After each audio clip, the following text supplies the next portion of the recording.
قلب ينبض بالقرآن.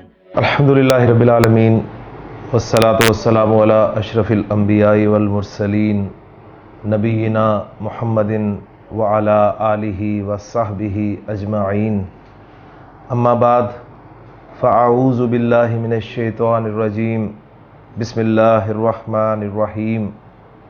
والتین والزیتون وطور سینین وهذا البلد الامین لقد خلقنا الانسان فی احسن تقویم ثم رددناه اسفل سافلین الا الذین آمنوا وعملوا الصالحات فلهم اجر غیر ممنون فما یکذبک بعد بالدین الیس اللہ باحکم الحاکمین.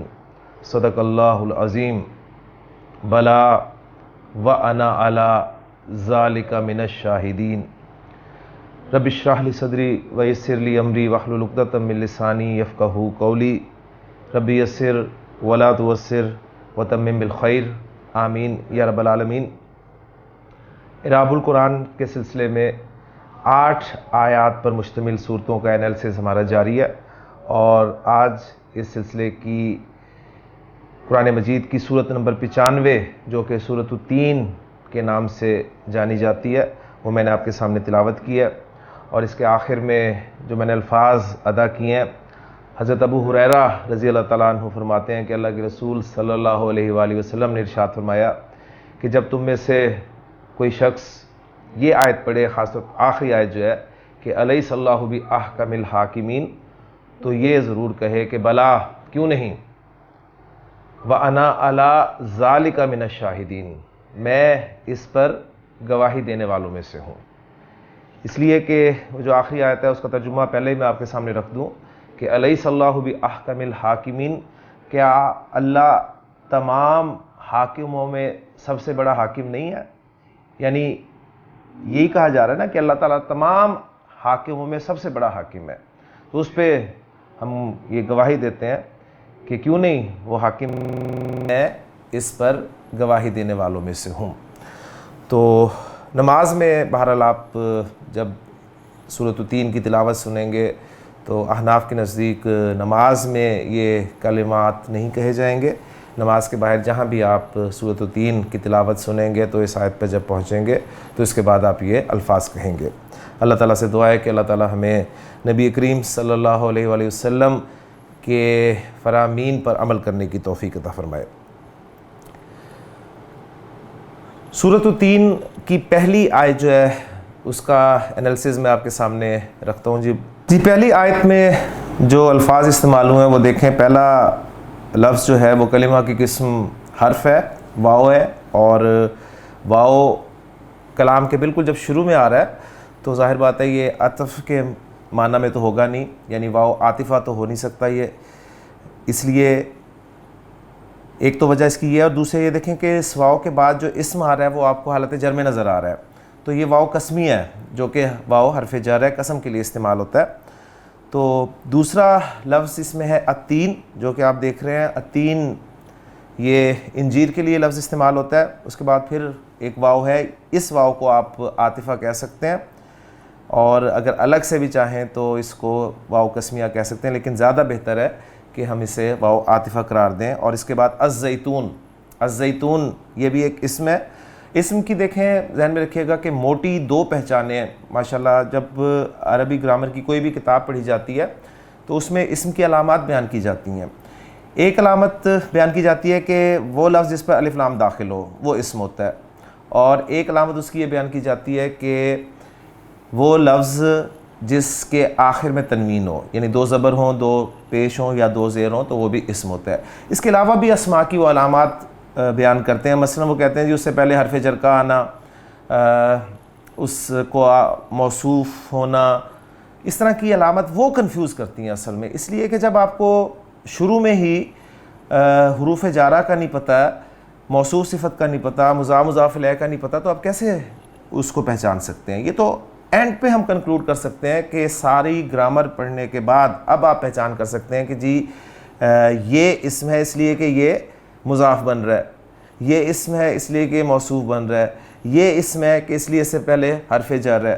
تو یہ چیزیں آپ بعد میں کر سکتے ہیں، لیکن یہ جو دو موٹی علامات ہیں، ایک الف لام کا آنا اور دوسرے یعنی اس لفظ کے شروع میں الف لام کا آنا، اور دوسرے یہ کہ لفظ کے آخر میں تنوین کا آنا، یہ بہرحال اگر ابتدا میں بھی بتا دی جائے اسٹوڈنٹس کو تو ان کے لیے فائدہ مند ہوتی ہیں. جیسے اگر ایک شخص بالکل نئی عربی سیکھ رہا ہے اور آپ اس کو بتاتے ہیں کہ جی اسم، فعل اور حرف، یعنی قرآن مجید میں جو بھی لفظ استعمال ہوا ہے وہ گرامیٹیکلی یا تو اسم ہے یا فعل ہے یا حرف ہے، تو اسم کو جب آپ پڑھائیں گے تو آپ اسم کے بارے میں یہ کہیں گے کہ جی اسم وہ ہوتا ہے جس کے شروع میں آپ کو الف لام نظر آ جائے، یا اسم وہ ہوتا ہے اس کی دوسری علامت یہ ہے کہ لفظ کے آخر میں تنوین آ جائے.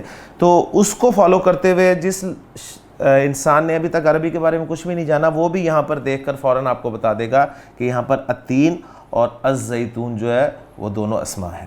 ٹھیک ہے، تو اس حوالے سے یہ آپ کی دلچسپی کے لیے میں نے بات سامنے رکھی ہے. تو التین جو ہے یہ ہے آپ کا معطوف علیہ، اور واو اس کے بعد والا جو ہے وہ ہے عاطفہ، اور الزیتون جو ہے یہ معطوف. اب معطوف علیہ اپنے معطوف سے مل کر یہ واو جارہ، واو قسمیہ اس کے لیے مجرور ہوا، اور جار اپنے مجرور کے ساتھ مل کر یہ متعلق ہوگا. جی آپ کو پتہ ہے کہ جار مجرور یا ظرف جو ہیں یہ جب بھی جملے میں آئیں گے کسی نہ کسی چیز کے متعلق ہوا کرتے ہیں. تو ان کا متعلق یعنی جس کے یہ متعلق ہوتے ہیں وہ یا تو کلام میں موجود ہوتا ہے یا ہڈن ہوتا ہے، محذوف ہوتا ہے. تو اس حوالے سے اب جہاں بھی قسم آئے گی ذہن میں رکھیے گا. آپ کو میں ایک اہم پوائنٹ، یہ صرف آپ کی یاد دہانی کے لیے، ویسے تو ہم اس کو بار بار اپنے لیکچرز میں کر چکے ہیں، سورۃ العصر میں بھی بالکل آپ دیکھیں گے کہ تقریباً اسی طرح کا اسلوب ہے سورہ مبارکہ کا. تو جہاں بھی قسم آئے گی تو قسم والا جار مجرور جو ہے وہ آپ نارملی اقسم فعل کے متعلق کر دیں گے. اقسم یقسم اقسامن، یعنی باب فعال سے اگر قاف سین میم مادے کو لیا جائے تو بنے گا جی اقسم یقسم اقسامن، قسم کھانا.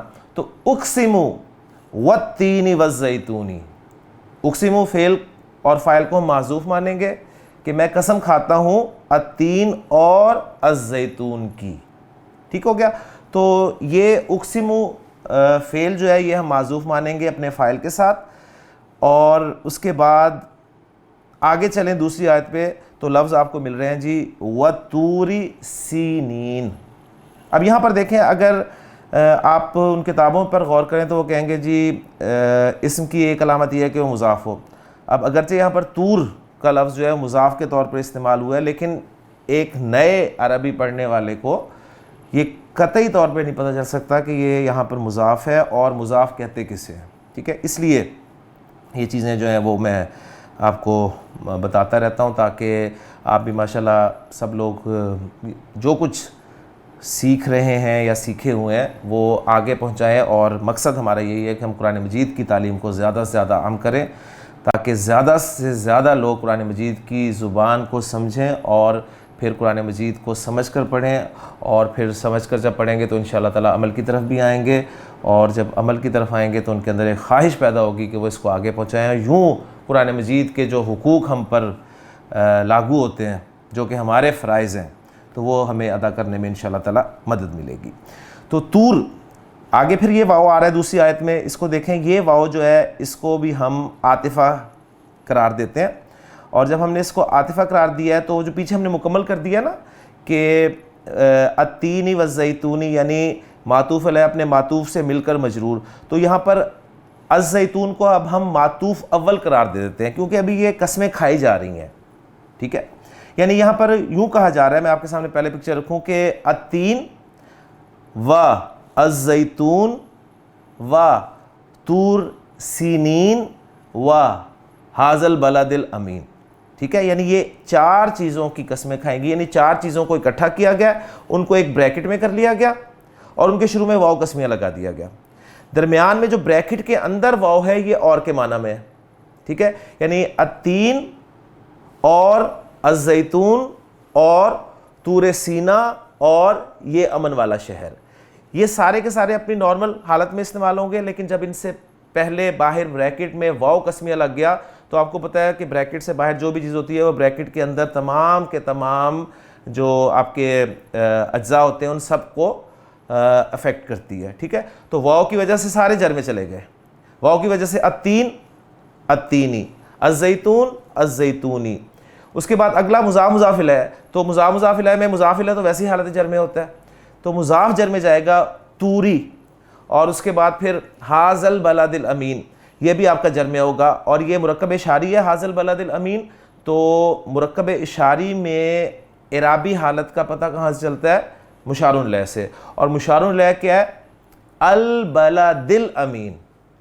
اور البلد جو ہے جو کہ موصوف ہے اور الامین اس کی صفت ہے، تو یہ مل کر مشار الیہ بنا. اور حاذا اشارہ ہے، اسماء اشارہ مبنی ہوتے ہیں، لہٰذا حاذا پر اعراب آپ نہیں اس کا اعراب پہچان سکتے. تو حاذا رفع میں بھی حاذا ہوتا ہے، نصب میں بھی حاذا ہوتا ہے، اور جر میں بھی حاذا ہوتا ہے. تو اس طرح ان چاروں چیزوں کو یعنی مکمل کیا گیا اور یعنی جوڑا گیا اور واو قسمیہ کے ساتھ. اب اس سب کو متعلق کر دیا گیا اقسم فعل کے. یعنی اصل جملہ اگر میں آپ کے سامنے رکھوں، اصل سے مراد میری یہ ہے کہ جو گرامیٹیکلی جملہ ہوگا، باقی اللہ تعالیٰ کا کلام ہے.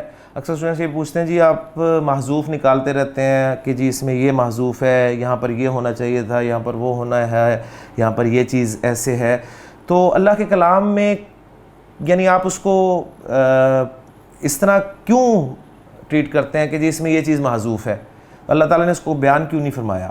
تو اس طرح کے سوالات ہوتے ہیں. تو اس میں ذہن میں رکھیے گا کہ اللہ کا کلام ہے ڈیفینیٹلی، اور اللہ کے کلام سے اعلیٰ کلام کوئی ہو نہیں سکتا. عربی زبان میں کہا جاتا ہے نا کہ کلام الملوکی ملوک الکلامی، یعنی بادشاہوں کا کلام کلاموں کا بادشاہ ہوتا ہے. تو یہ تو ایسا کلام ہے، ایسا فصیح ولیغ کلام ہے کہ اس کے آگے بڑے بڑے جو کلام کرنے والے تھے ان کی بولتی بند ہو گئی ہے. تو اصل میں ہوتا یہ ہے کہ جب گرامر والے لیتے ہیں کسی سینٹینس کو، یعنی کسی بھی لفظ کو ہوتے ہیں تو وہ اسے سینٹینس میں فٹ کرنے کی کوشش کرتے ہیں.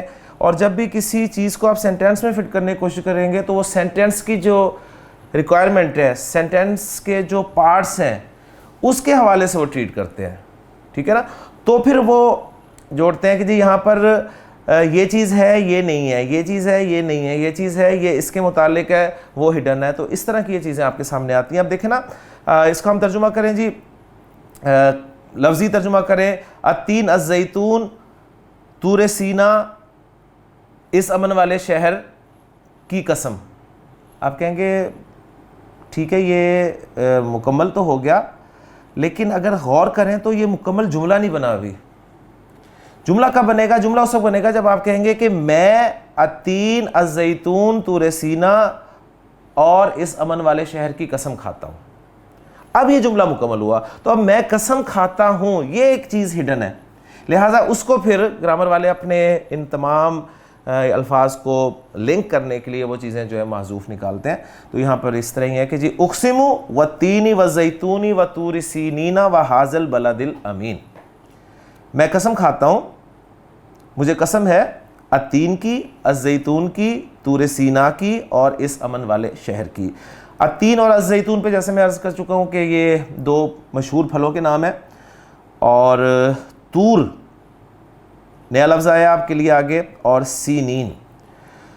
طور جو ہے اس کے بارے میں آپ نوٹ کر لیں کہ یہ طور جو ہے یہ ہرے برے پہاڑ کو طور کہا جاتا ہے، ٹھیک ہے. ایک تو پہاڑ ہے آپ کا جسے جبل آپ کہتے ہیں، لیکن جو ہرا بھرا پہاڑ ہوتا ہے اس کے لیے طور کا لفظ استعمال کیا جاتا ہے. مجاہد رحمۃ اللہ علیہ کی رائے یہ ہے کہ سریانی زبان میں پہاڑ کو طور کہا جاتا ہے، ان کی یہ رائے ہے جی، ٹھیک ہے. اس کے بعد ابن ابی حاتم و ضحاک رحمۃ اللہ کہتے ہیں کہ طور بامعنی پہاڑ نبطی زبان کا لفظ ہے. تو معلوم ہوا کہ جی طور عربی، سریانی اور نبطی تینوں زبان میں یکساں طور پر پہاڑ کے معنی میں استعمال ہوتا ہے، لیکن اہل عرب سرسبز پہاڑ کو ہی طور کہتے ہیں. ٹھیک ہو گیا جی. اچھا، اس کے بعد اگلا لفظ ہے جی سینین. یہ سینین جو ہے اس کے بارے میں ایک بات تو یہ کہ یہ جو سینین ہے یہ سینا یا سینا یعنی سینا میں سین پہ زبر ہے اور سینا میں سین پہ زیر ہے, سین کے نیچے زیر ہے, تو دونوں طرح سے اس کی پروننسیشن جو ہے وہ کی جاتی ہے. تو یہ سینین جو ہے یہ اصل میں سینا یا سینا ہی ہے. اب یہ جو سینین ہے اس کا اعراب کس طرح شو کیا جائے گا؟ تو ایک رائے تو یہ ہے کہ اس کا اعراب جمع سالم مذکر کی طرح سے ہی شو کیا جائے گا, یعنی رفع میں یہ ہوگا جی سینونا اور نصب اور جر میں ہوگا سینینا. تو اگر وہ بات سامنے رکھی جائے تو سینینا جو ہے یہ آپ کا جمع سالم مذکر کی جو ساؤنڈ ہوتی ہے اونا اور اینا, اس میں سے نصب اور جر والی ساؤنڈ ہے نا, تو مضاف الیہ کی جگہ پہ استعمال ہوتا ہے, ایگزیکٹ وہاں پر فٹ ہو رہا ہے. اور دوسری رائے اس کے بارے میں یہ ہے کہ سنین کو یا اور نون کے ساتھ ہی اعراب دیا جائے گا, اعراب بالحرکت جسے ہم کہتے ہیں, یعنی غیر منصرف ہونے کی صورت میں رفع میں پیش کے ساتھ آئے گا اور نصب و جر میں یہ زبر کے ساتھ آئے گا. تو بہرحال یہ اس لفظ کے بارے میں دو آ رہا ہے. اچھا, اب اس میں علامہ سید محمود آلوسی رحمہ اللہ فرماتے ہیں کہ سینا جمہور کے نزدیک نبطی یا حبشی زبان کا لفظ ہے جس کے معنی اچھے یا مبارک کے ہیں, اور البلد الامین یعنی یہ لفظ جو آگے آ رہا ہے یہ آپ کو پتہ ہے کہ یہ مکہ مکرمہ ہے, کیونکہ البلد الامین اس کو کیوں کہا گیا ہے؟ اس لیے کہ اس سے وہ مامون ہے, اور من دخلہ کان آمنا, یعنی جو اس میں داخل ہو گیا وہ امن پا گیا. اچھا, اب یہاں پر آپ دیکھیں کہ اللہ تعالیٰ نے قسمیں کھائی ہیں التین کی, الزیتون کی, طور سینین کی, طور سینا کی یا طور سینا کی, ایک ہی چیز ہے. اور چوتھی قسم کھائی ہے حاذل بلد الامین. حاذل بلد الامین کا انالیسز میں آپ کے سامنے مختصر رکھ چکا ہوں کہ البلد اس میں موصوف ہے, الامین اس کی صفت ہے, موصوف اور صفت مل کر یہ مشار الیہ بن گئے, اور حاذا جو ہے یہ اسم اشارہ ہے, اور اسم اشارہ اپنے مشار الیہ کے ساتھ مل کر یہ ہو جائے گا جی التین کے لیے معطوف ہے چہارم, چوتھا. ٹھیک ہے, یعنی چہارم تو میں نے وہ فارسی کے لیے بول دیا, ٹرمنالوجی استعمال کیا. ویسے اگر دیکھا جائے تو التین معطوف علیہ, الزیتون معطوف اول, طور سینین معطوف ثانی, اور حاذل بلد الامین معطوف ثالث. تو چوتھا نہیں آتا اس میں, تین ہی ہیں یہ. تو معطوف علیہ اپنے تینوں معطوفات کے ساتھ مل کر مجرور ہو گیا, واو حرف جار, جار مجرور مل کے متعلق ہو گئے اقسمو فعل کے, اور اقسمو فعل اپنے فاعل اور مفعول کے ساتھ مل کر جملہ فعلیہ ہو گیا. ٹھیک ہو گیا. اچھا, اب یہاں پر قسم کھائی گئی ہے تو کچھ باتیں ذہن میں تازہ کر لیں کہ جب بھی قسم کھائی جائے گی, ٹھیک ہے, تو ایک وہ چیز ہوگی جس پر قسم کھائی جا رہی ہے.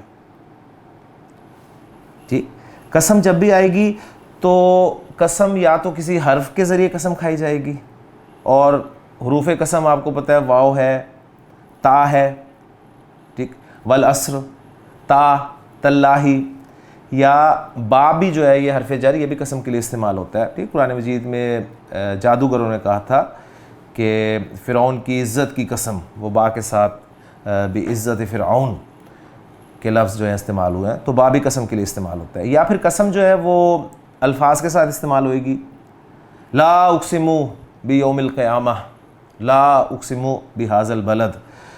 اچھا, اب جب بھی یعنی قسم آئے گی تو قسم کے لیے کچھ الفاظ ہوں گے, پھر ایک چیز ہوگی جس پر قسم کھائی جا رہی ہے, جس چیز کے ساتھ قسم کھائی جا رہی ہے, ایک چیز ہوگی جس چیز کے ساتھ قسم کھائی جا رہی ہے, وہ ہوگی مقسم بہی, اور جس چیز پر قسم کھائی جا رہی ہے وہ کہلائے گا مقسم علیہ, مقسم علیہ. تو یہ تین چیزیں لازمی ہوں گی جی. ٹھیک ہے, قسم کے لیے الفاظ, پھر مقسم بہی جس چیز کے ساتھ قسم کھائی جا رہی ہے, اور مقسم علیہ جس چیز پر, جس بات پر قسم کھائی جا رہی ہے. اچھا, اب یہاں پر مقسم علیہ کے حوالے سے کچھ باتیں نوٹ کرنی ہیں آپ نے, جو کہ بہت اہم ہے, بار بار آئیں گی, چونکہ سورۃ العصر میں شاید میرے ذہن میں نہیں ہے کہ میں انہیں تفصیل سے وہاں پر بیان کر سکا ہوں یا نہیں کر سکا. نوٹ آپ یہ کریں گے کہ جو آپ کا مقسم علیہ ہوگا وہ ایک جملہ ہوگا, ٹھیک ہے. کوئی جملہ ہوگا جیسے کہ یہاں بھی آگے جملہ آ رہا ہے کہ لقد خلقنا الانسان فی احسن تقویم. اس طرح سورۃ العصر میں وہ جملہ آیا تھا والعصر ان الانسان لفی خسر, تو ان الانسان لفی خسر آیا تھا وہاں پر جملہ. تو اسی طرح آپ کو ایک جملہ ایسا ملے گا جس سے آپ کو پتہ چلے گا جی یہ اس کا مقسم علیہ ہے, یعنی اس پر قسم کھائی جا رہی ہے. اب وہ جملہ جو ہے آپ کو پتہ ہے عربی زبان میں جملہ دو طرح کا ہو سکتا ہے, جملہ اسمیہ یا جملہ فعلیہ. تو وہ مقسم علیہ یا تو جملہ اسمیہ ہوگا یا پھر جملہ فعلیہ ہوگا. اچھا, اب اگر جملہ فعلیہ ہوگا تو آپ کو پتہ ہے فعل کی دو قسمیں ہیں, فعل ماضی, فعل مضارع. تو جملہ فعلیہ کا فعل یا تو فعل ماضی ہوگا یا پھر فعل مضارع ہوگا. پھر جملہ اسمیہ ہو, جملہ فعلیہ ماضی ہو یا جملہ فعلیہ مضارع ہو, ان تینوں جملوں کی صورت میں وہ جملہ یا تو مثبت ہوگا یا منفی ہوگا. ٹھیک ہے, تو گویا جملہ اسمیہ کی دو قسمیں بن گئیں, ایک مثبت جملہ اسمیہ مثبت, جملہ اسمیہ منفی. جملہ فعلیہ فعل ماضی کی دو قسمیں بن گئیں, جملہ فعلیہ ماضی منفی, جملہ فعلیہ ماضی مثبت. اسی طرح جملہ فعلیہ مضارع جو ہے اس کی بھی دو قسمیں بن گئیں, جملہ فعلیہ مضارع جس کا فعل مضارع ہے وہ بھی مثبت ہو سکتا ہے یا منفی ہو سکتا ہے. ٹھیک ہے, تو 2, 4 اور 6.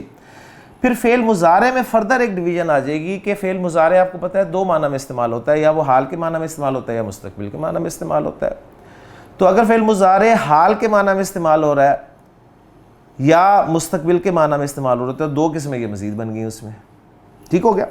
اچھا, اب نوٹ آپ یہ کر لیں کہ جب بھی جواب قسم کوئی نیگیٹو جملہ ہوگا, منفی جملہ ہوگا کسی بھی صورت میں, جملہ اسمیہ کی صورت میں, جملہ فعلیہ کی صورت میں, کسی بھی صورت میں وہ منفی جملہ ہوگا تو اس پر تاکید کے لیے کوئی لفظ ایڈ نہیں کیا جائے گا, اس کی تاکید نہیں لائی جائے گی, اس کو تاکید کے ساتھ شو نہیں کیا جائے گا.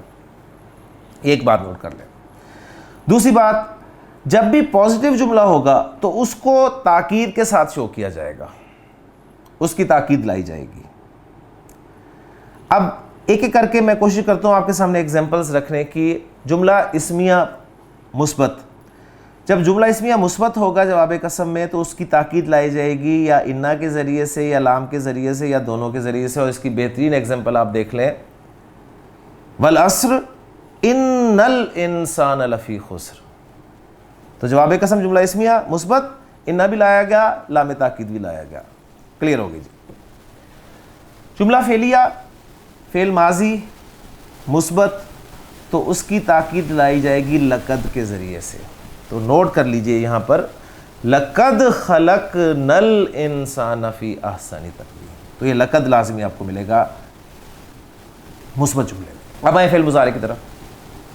فعل مضارع مثبت اگر حال کے معنی میں ہے تو تاکید صرف لام کے ذریعے لائی جائے گی. آپ کہیں گے واللہ لأحبک, واللہ لأحبک, اللہ کی قسم میں تم سے محبت کرتا ہوں. اور اگر فعل مضارع مستقبل کے معنی میں ہوگا تو اس کی تاکید لائی جائے گی لام اور نون مشدد کے ذریعے سے. حضرت ابراہیم علیہ السلام نے فرمایا تھا تاللہ لأکیدن اصنامکم, تاللہ لأکیدن اصنامکم, اللہ کی قسم میں تمہارے بتوں کے خلاف ضرور کچھ نہ کچھ پلان کروں گا. تو یہ باتیں آپ نے یاد رکھنی ہے, ان کو ہی اپلائی کرنا ہے. بار بار یہی چیزیں آئیں گی. قسم ہوگی تو آپ نے دیکھنا ہے کہ جی قسم جو ہے وہ اس کے لیے جو لفظ استعمال کیا جا رہا ہے وہ حرف ہے یا کوئی فعل استعمال کیا جا رہا ہے. ٹھیک ہے. اور دوسری بات یہ دیکھنی ہے کہ کس چیز کے ساتھ قسم کھائی جا رہی ہے, کن چیزوں کو قسم کے طور پہ استعمال کیا جا رہا ہے. اور تیسری چیز آپ نے نوٹ کرنی ہے کہ جواب قسم کیا ہے. تو جواب قسم نارملی جو ہے وہ موجود ہوتا ہے, کہیں کہیں وہ ہڈن بھی ہوتا ہے. ٹھیک ہے, محذوف ہوتا ہے. تو تفاسیر جب آپ پڑھتے ہیں تو آپ کو پتہ چل جاتا ہے کہ وہاں پر تفسیر میں لکھا ہوتا ہے کہ یہاں پر جواب قسم جو ہے وہ محذوف ہے. اور پھر جو جواب قسم والا پورشن ہوگا وہ جملہ ہوگا. جملہ ہے تو اسمیہ ہے, فعلیہ ہے تو فعل ماضی ہے, فعل مضارع ہے, اگر فعل مضارع ہے تو وہ حال کے معنی میں ہے یا مستقبل کے معنی میں ہے. منفی ہے تو کوئی ضرورت نہیں ہے تاکید کی, ٹھیک ہے. اور اگر پازیٹیو ہے تو تاکید مسٹ ہے. جملہ اسمیہ کی تاکید کیسے ہوتی ہے, جملہ فعلیہ ماضی کی تاکید کیسے ہوتی ہے, جملہ فعلیہ مضارع حال کے معنی میں ہے تو تاکید کیسے ہوتی ہے, اور مستقبل کے معنی میں تو تاکید کیسے ہوتی ہے. یہ ساری باتیں آپ یاد رکھیں گے تو انشاءاللہ تعالی سب کلیئر ہو جائے گا. تو جو یہ سارا جو ہے اقسم فعل اپنے فاعل کے ساتھ مل کر اور متعلق کے ساتھ مل کر, ٹھیک ہے, یہ ہوا جی آپ کا قسم ہو گیا. جواب قسم ہے لقد خلقنا الانسان فی احسن تقویم. اس میں جو الفاظ استعمال ہوئے پہلے انہیں دیکھ لیں. لام تاکید کے لیے, اس لیے اسے لام قسم کہا جاتا ہے. یہاں پر قد, ٹھیک ہے, قد حرف تحقیق ہے. سمپل بات اگر وہ یاد رکھیں گے لقد لگے گا جی فعل ماضی کے شروع میں تو بات کلیئر ہو جائے گی. خلقنا, خلقا یخلق, اس سے جمع متکلم کا صیغہ ہے جی. خلقنا ہم نے پیدا کیا, فعل و فاعل الانسان مفعول حالت نصب میں آ رہا ہے. فی احسن تقویم, فی جارا, احسن مضاف اور تقویم مضاف الیہ. قوم یقوم تقویما, ٹھیک ہے, اس کا یہ مصدر استعمال ہوا ہے.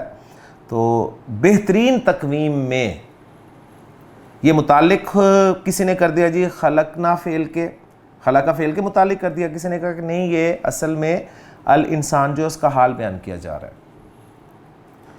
تو یہ جار مجرور جو ہے یہ حال بن رہا ہے. آپ کو پتہ ہے کہ ہم نے ایڈوانس کورس میں یہ چیز بہت اچھی طرح دیکھی اور ہمارے قرآن مجید کے انالیسس میں بہت مدد دیتی ہے کہ جب بھی نکرہ آ جائے, کوئی لفظ نکرہ ہو اور نکرہ کے بعد جار مجرور آ جائے یا جملہ فعلیہ آ جائے, فعل آ جائے, نکرہ کے بعد جار مجرور آ جائے یا فعل آ جائے, تو وہ جار مجرور یا فعل اس نکرہ کے لیے عموماً عام طور پر صفت بن کر آتا ہے, عام طور پر صفت بن کر آتا ہے. اسی طرح اگر معرفہ کے بعد جار مجرور آ جائے, معرفہ کے بعد جار مجرور آ جائے یا فعل آ جائے, تو وہ جار مجرور یا فعل اس معرفہ کے لیے عموماً, زور کس پہ ہے, عموماً پر, ہر جگہ نہیں, عموماً عام طور پر حال بن کر آتا ہے. تو یہاں پر آپ دیکھیں الانسان معرفہ ہے نا, اس کے بعد آ رہا ہے جار مجرور, تو حال بن سکتا ہے اس کا, اور حال زیادہ گرامر والوں نے بنایا ہے, کچھ نے اس فی احسن تقویم کو خلقہ فعل کے متعلق کر دیا ہے, ٹھیک ہے.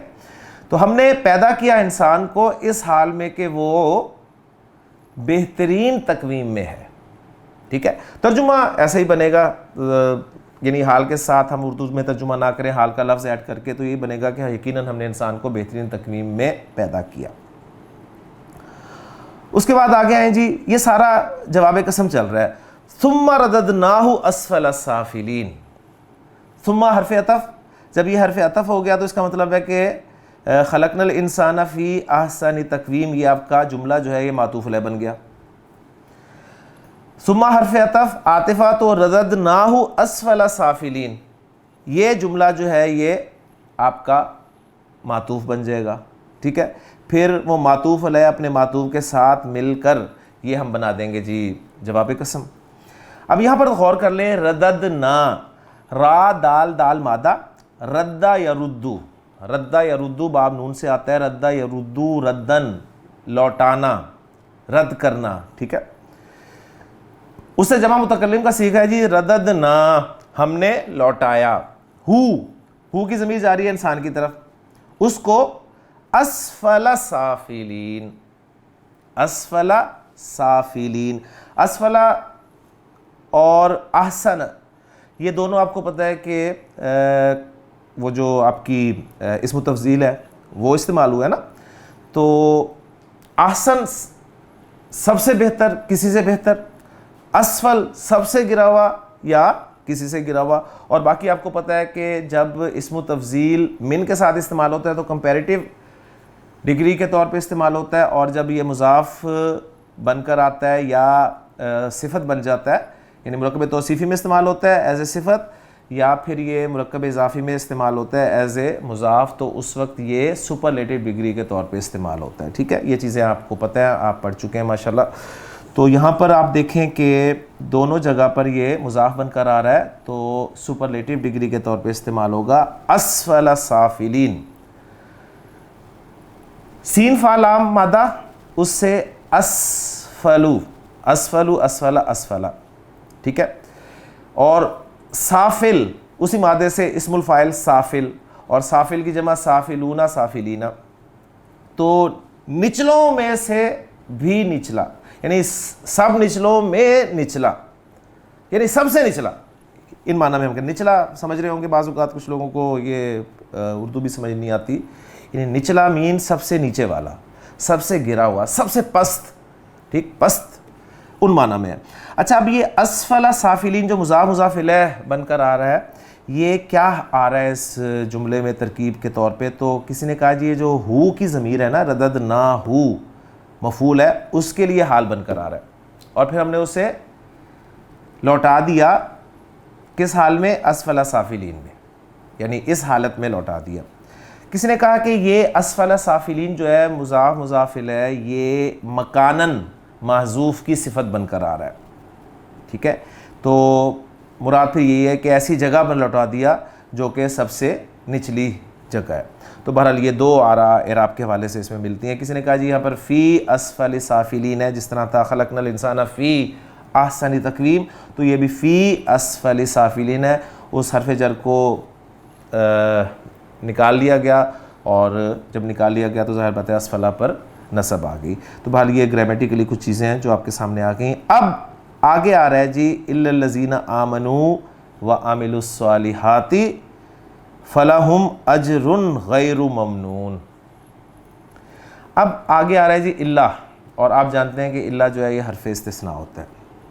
اب یہاں پر پھر کچھ باتیں آپ نے ذہن میں تازہ کرنی ہے کہ جب بھی اللہ آئے گا, اللہ حرف استثناء ہے, تو استثناء کسے کہتے ہیں؟ کسی حکم میں سے کسی کو ایگزیمپٹ کر دینا, نکال دینا, ٹھیک ہے. مثلا اردو میں کہتا ہوں کہ تمام طلبہ میرے پاس آئے سوائے زید کے, تو زید کو میں نے نکال دیا, یعنی طلبہ میں زید بھی شامل تھا, ٹھیک ہے, لیکن زید نہیں آیا تو میں نے اسے ایگزیمپٹ کر دیا. تو جب بھی یہ استثناء کی بات ہوگی تو جو باتیں آپ نے یاد رکھنی ہیں وہ باتیں یہ ہیں کہ ایک ہوگا مستثنیٰ منہ جس میں سے آپ نکال رہے ہیں, ٹھیک, جیسے کہ اس ایگزامپل میں الطلاب جو ہے مستثنیٰ منہ تھے. ایک ہوگا حرف استثناء, صحیح ہے, لفظ استثناء کہہ لیں, کیونکہ استثناء کے لیے کچھ اور الفاظ بھی استعمال ہوتے ہیں جس میں دو آپ کہہ لیں کہ اسم آتے ہیں, دو فعل آتے ہیں, اور یہ اللہ جو ہے یہ حرف ہے. اچھا, اب حرف استثناء یا ان سب کو جو ہے نا ادوات استثناء کہتے ہیں, ادوات استثناء. اچھا, اب یہاں پر حرف استثناء استعمال ہوا ہے تو مستثنیٰ منہ استثناء کے لیے لفظ استثناء کہہ لیں, یہاں پر حرف استثناء استعمال ہوا ہے, اور آگے ہوگا جی مستثنیٰ جس کو نکالا جا رہا ہے, جس کو ایگزیمپٹ کیا جا رہا ہے. تو یہ تین چیزیں ضروری ہوں گی. اب یہاں سے ایک بات اور آپ اچھی طرح ذہن میں رکھیں گے کہ جب بھی استثناء کی بات ہوگی تو یا تو مستثنیٰ منہ مذکور ہوگا یا مذکور نہیں ہوگا. مستثنیٰ منہ مذکور ہوگا یا مذکور نہیں ہوگا. اگر مذکور نہیں ہوگا تو ایسے استثناء کو استثناء مفرغ کہا جائے گا. فرغ یفرغ تفریغاً سے مفرغ, ٹھیک ہے, اسم مفعول کا صیغہ استثناء مفرغ کہا جائے گا. یہ کب ہوگا استثناء مفرغ؟ جب مستثنیٰ منہ مذکور نہیں ہوگا. اور ایسا کب ہوگا؟ ایسا تین صورتوں میں ہوگا کہ وہ جو جملہ پیچھے ہے وہ یا تو استفہامیہ ہوگا, یا نافیہ ہوگا, یا ناہیہ ہوگا. تین صورتوں میں استثناء جو ہے آپ کا مفرغ ہوگا. ٹھیک ہو گیا. اچھا, اب آ جائے دوسری طرف. اگر مستثنیٰ منہ مذکور ہوگا, مستثنیٰ منہ مذکور ہوگا تو اس استثناء کو استثناء تام کہا جائے گا. استثناء تام کہا جائے گا.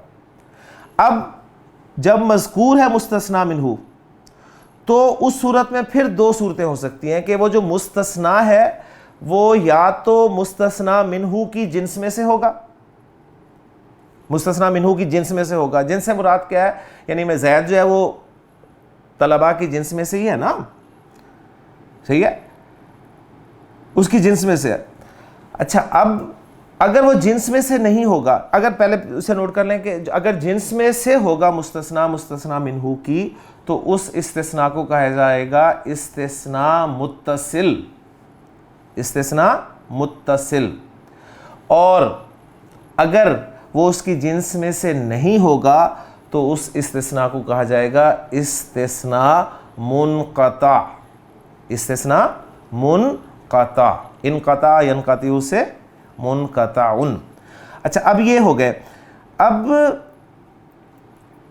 یہ ساری چیزیں پڑھنے کا بتانے کا مقصد کیا ہے؟ اس لیے کہ مستثنا کا جو اعراب ہے وہ منصوب ہوتا ہے، آپ کو پتہ ہے، یعنی منصوبات میں آپ نے پڑھا ہے نا، مستثنا بِإِلَّا ایک قسم پڑھی ہے منصوبات کی، مستثنا بِإِلَّا تو وہ کیا ہے؟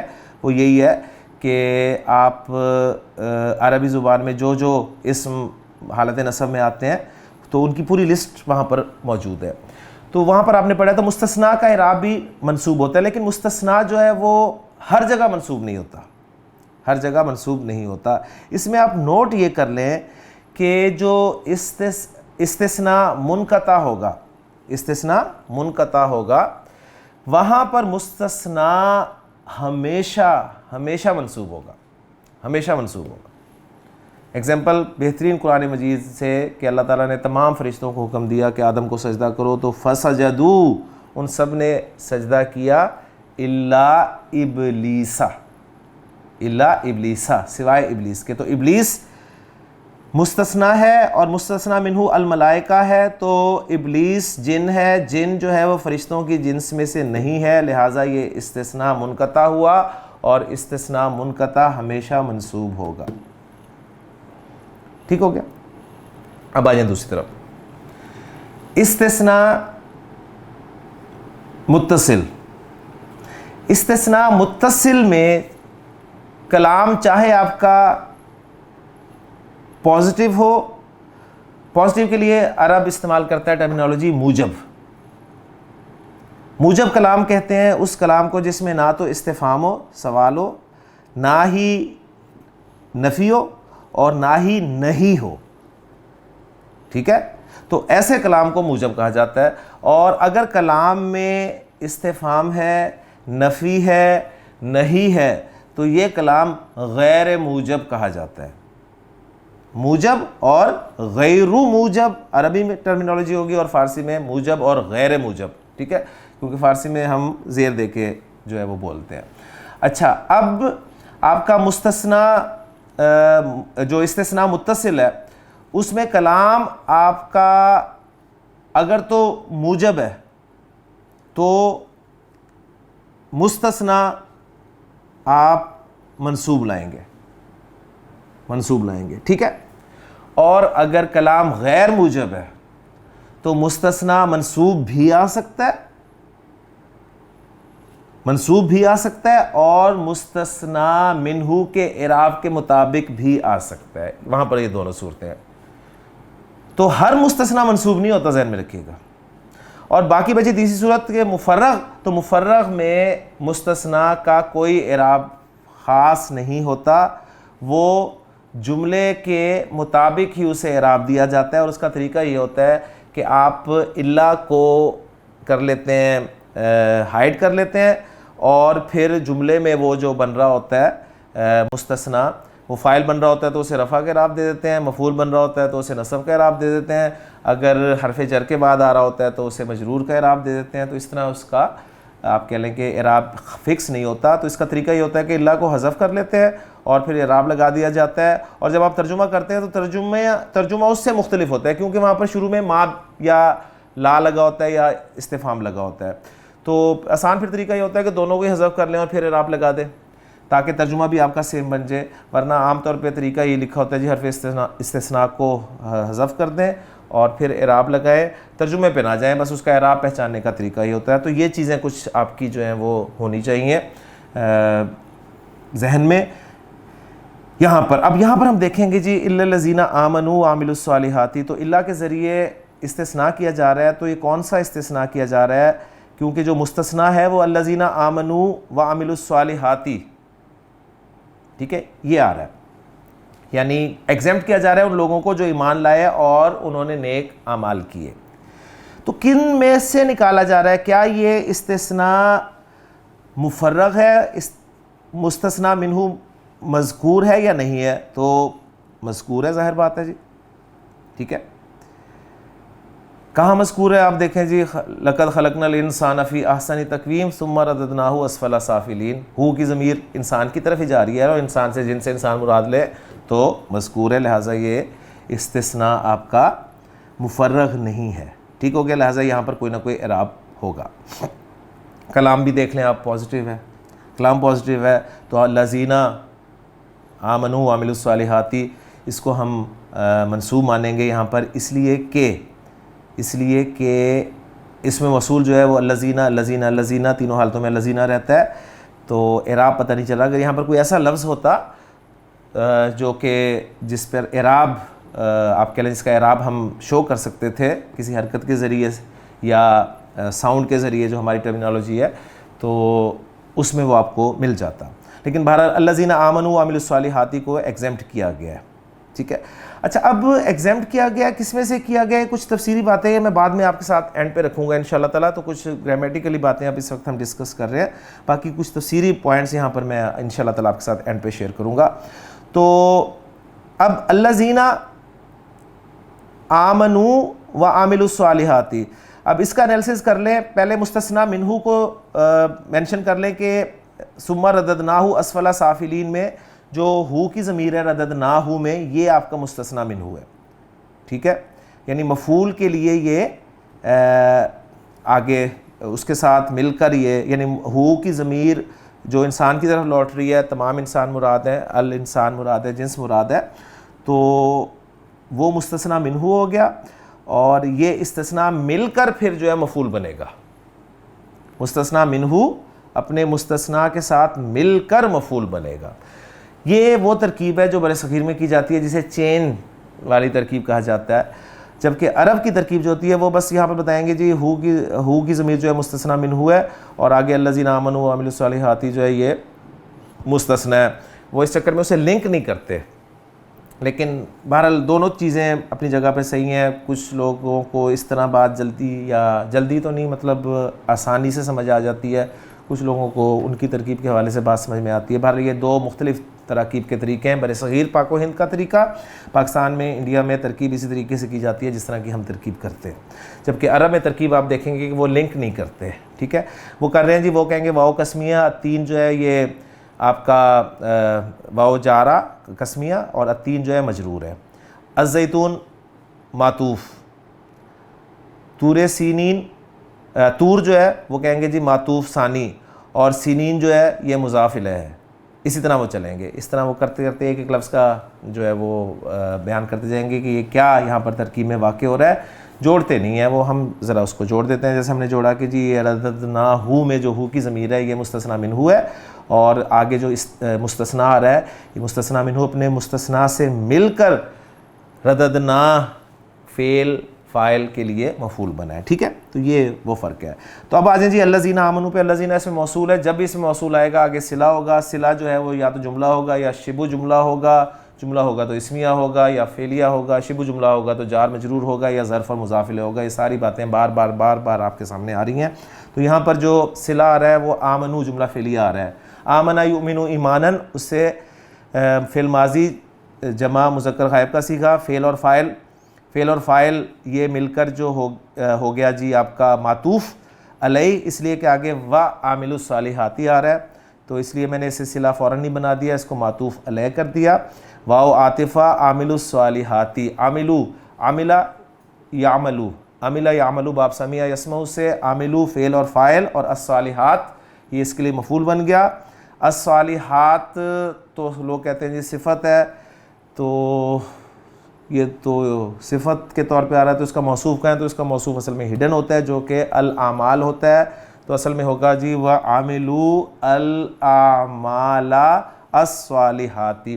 الصالحاتی کیونکہ جمع مؤنث کا صیغہ ہے, جمع مؤنث کی نسب جو ہے وہ آپ دیکھ رہے ہیں آتی ساؤنڈ کے ساتھ آتی ہے, یعنی زیر کے ساتھ آتی ہے.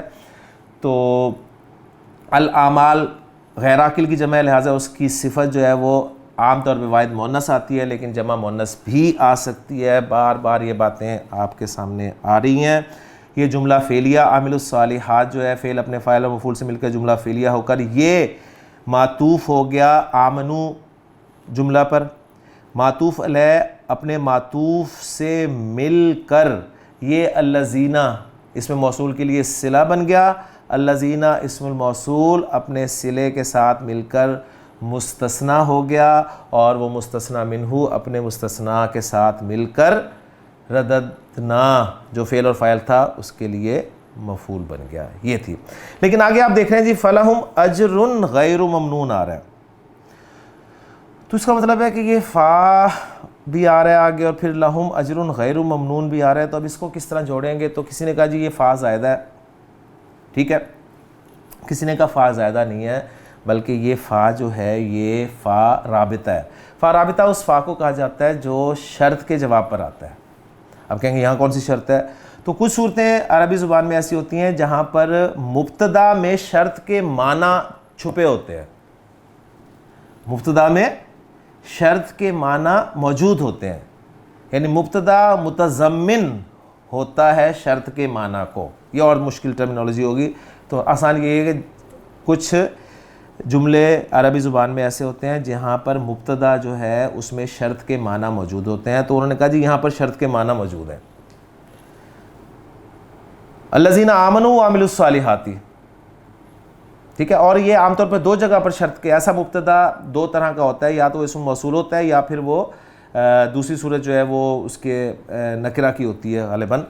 ایگزیکٹ مجھے اس وقت میرے ذہن میں نہیں ہے, لیکن یہ مجھے کنفرم ہے کہ جو ایک صورت ہوتی ہے وہ اسم موصول کی صورت ہوتی ہے, ایسا مبتدا جو اسم موصول پر مشتمل ہوتا ہے. تو وہاں پر عام طور پہ شرط کے معنی جو ہیں وہ موجود ہوتے ہیں. تو وہ کہتے ہیں الذین آمنوا وعملوا الصالحات, اگر وہ لوگ ایمان لائے اور انہوں نے نیک اعمال کیے تو ان کے لیے اجر غیر ممنون ہے, ٹھیک ہے. تو یہ شرط کے معنی اس سے نکال لیے جاتے ہیں, لہٰذا اس کو انہوں نے کہا جی یہ فا رابطہ ہے. تو اب الذین آمنوا وعملوا الصالحات صالحاتی کو ہم نے مبتدا بنا لیا, اس لیے کہ فا رابطہ اگر کرنا ہے تو آگے اس کی خبر آئے گی مبتدا کی کہ لہم اجر غیر ممنون, یہ اس کی خبر ہوگی. تو پھر یہ مبتدا اور خبر مل کر جملہ اسمیہ کی صورت میں آپ کے سامنے آیا, اور یہ پورا جملہ اسمیہ جو ہے یہ پھر مستثنیٰ کا کام کے طور پر آ رہا ہے, ٹھیک ہے. اور پھر جملہ جب مستثنیٰ کے طور پر آ رہا ہے تو اس کا اعراب آپ کو پتہ ہے پھر محلن ہوگا, تو اس کو محلن منصوب کہیں گے. یہ ساری باتیں انشاءاللہ تعالیٰ آپ نوٹ کریں گے. مجھے امید ہے کہ آپ نوٹس بنا رہے ہیں, اور نوٹس بنا رہے ہیں تو بہت قیمتی نوٹس ہیں آپ کے, انشاءاللہ تعالیٰ آپ کو فائدہ دیں گے. تو اب جو جملہ ہمارے سامنے آ رہا ہے لہم اجر غیر ممنون, اس کا انالیسس کر دیتے ہیں. لہم جار مجرور ہے, جار مجرور کبھی بھی مبتدا نہیں بن سکتا. جار مجرور ہمیشہ خبر مقدم تو بن سکتا ہے, یعنی متعلق ہوتا ہے ہمیشہ, تو خبر مقدم بن سکتا ہے لیکن مبتدا نہیں بن سکتا, لہٰذا یہ خبر مقدم ہو گیا.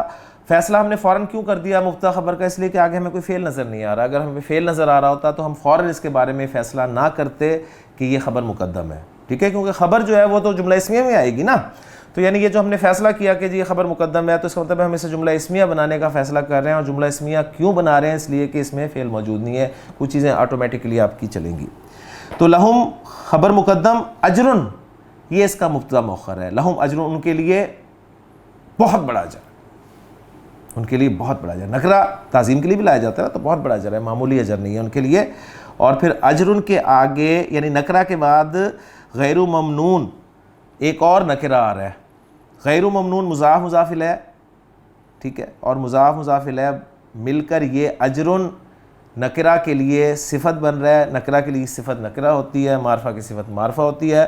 تو غیر ممنون کے معنی ہے یہاں پر اینڈ لیس, غیر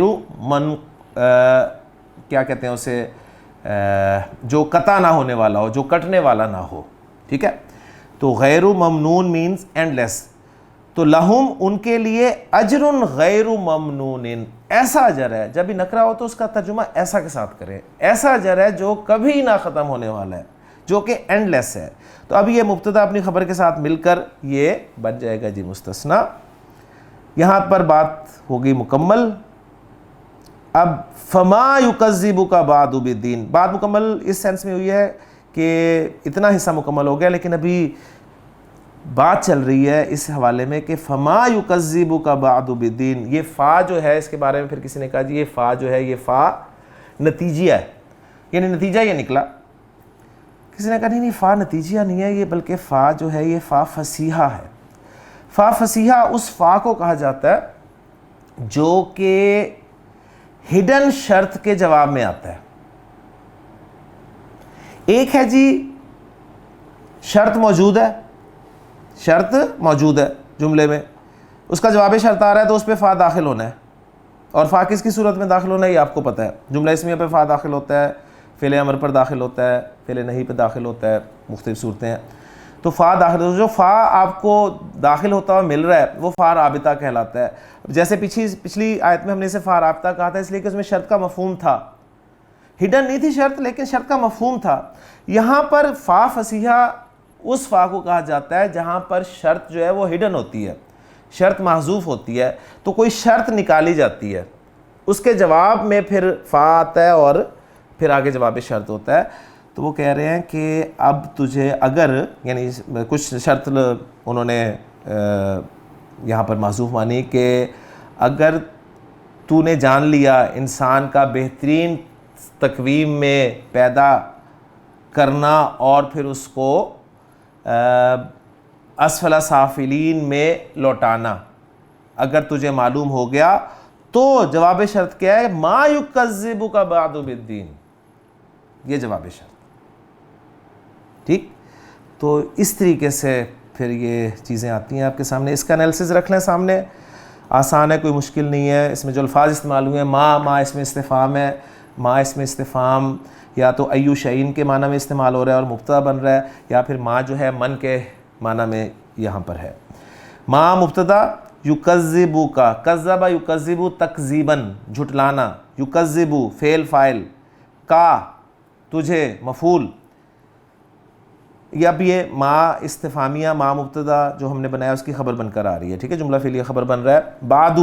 بعدو کیا ہے؟ بعدہ ظرف ہوتا ہے، ٹھیک ہے، اور بعدہ ظرف ہے تو اس کا مضاف الیہ ہونا چاہیے۔ اگر اس کا مضاف الیہ مذکور نہیں ہے، ذکر نہیں کیا گیا، تو اس بعد سے پہلے من بھی لگا ہوا ہے تو بعد کو مم بعدو کہیں گے، مم بعدی نہیں کہیں گے، لیکن یہاں تو من بھی نہیں لگا ہوا تو بعدو آ رہا ہے سمپل، تو اس کا مطلب یہ ہے کہ اس کا مضاف الیہ ہڈن ہے، ٹھیک ہے، اور مضاف الیہ ہڈن ہے وہ کیا ہو سکتا ہے؟ بعد حاذا، اس کے بعد، یعنی اس ساری بات کے بعد، اس کے بعد پھر ما یکذبک بالدین، ٹھیک ہو کیا؟ تو بعد ظرف ہے، اس کا مضاف الیہ ہڈن ہے، تو ظرف اور مضاف الیہ مل کر یہ متعلق ہو گئے فعل کے، کیونکہ آپ کو پتہ ہے جار مجرور اور ظرف اور مضاف الیہ یہ متعلق ہی ہوتے ہیں۔ تو بعدو اپنے مضاف الیہ کے ساتھ مل کر، ہڈن مضاف الیہ کے ساتھ مل کر کس شکل میں؟ بعد حاذا، اور من ہوگا تو مم بعدی حاذا کہہ دیں گے پھر اسے ہم۔ یہ متعلق ہو گیا یکذبو فعل کے، اور بالدین جو ہے یہ جار مجرور یہ متعلق ہو گیا یکذبو فعل کے۔ حالانکہ کذب یکذبو جو ہے وہ آپ کہہ لیں کہ اس کا مفعول جو ہے نا وہ آتا ہے دو طرح سے آتا ہے، اس کا مفعول یا تو وہ وداؤٹ پریپوزیشن آتا ہے یا ود پریپوزیشن آتا ہے، باقی پریپوزیشن کے ساتھ۔ جیسے ہم نے کہا کہ ارأیت الذی یکذب بالدین، ٹھیک ہے، یکذب بالدین، وہی الفاظ ہیں یہاں پر، یکذب بالدین۔ اور یا بغیر پریپوزیشن کے آتا ہے تو فکذبوہ، سورہ شمس میں ہے فکذبوہ، انہوں نے جھٹلا دیا اس کو، فعقروہا، اور اس اونٹنی کی کونچیں کاٹ ڈالیں۔ تو بالدین یہ بھی متعلق ہو گیا۔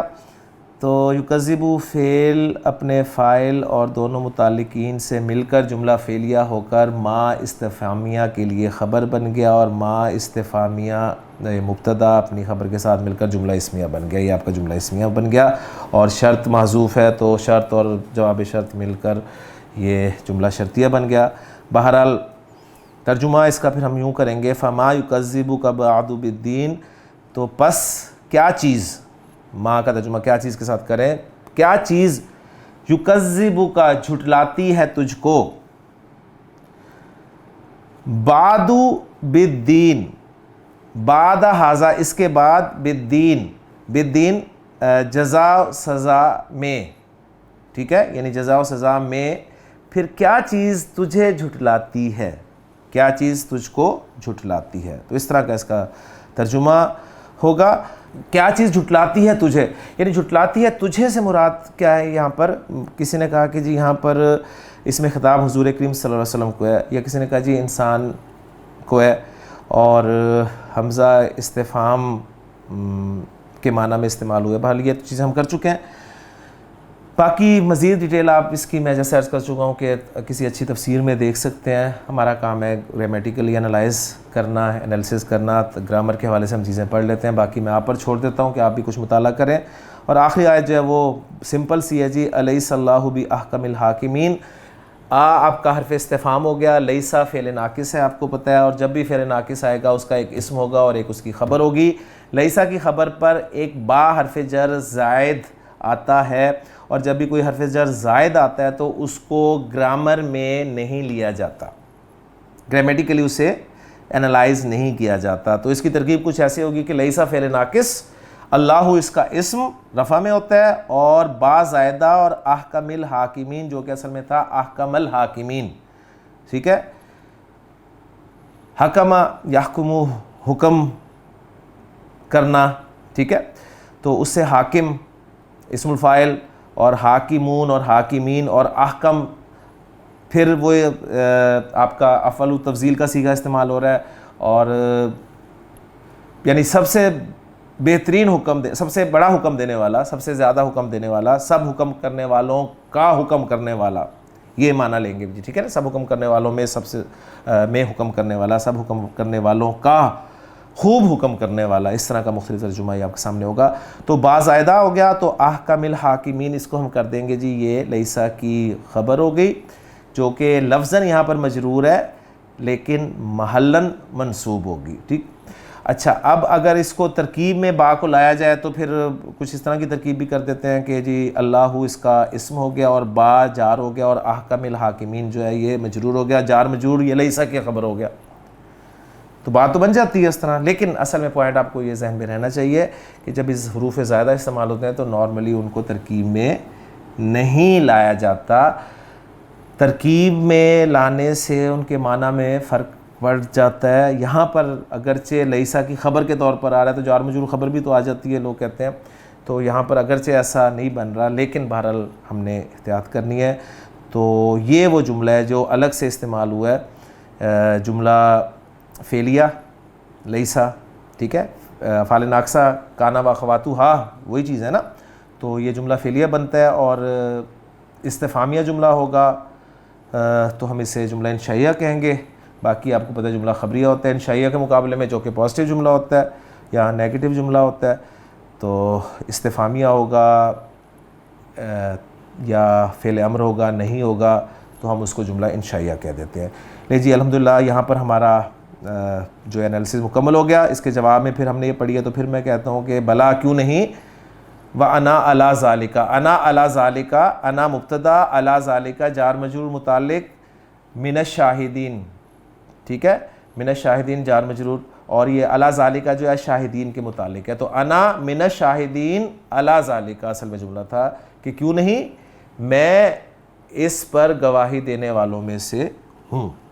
لیں جی یہ تھا اس کا انالیسس سورۃ التین کا. الحمدللہ مکمل ہو گیا پوری طرح، بات بھی آپ کو سمجھ میں آ گئی ہوگی. اب یہ جو استثناء والا بیچ میں آیا تھا، اس کے حوالے سے 2-3 چیزیں میں آپ کے ساتھ شیئر کرنا چاہتا ہوں، بہت اہم ہے. پھر آپ کو انشاءاللہ تعالیٰ سمجھ میں آ جائے گی کہ کون سا استثناء یہاں پر لیا گیا.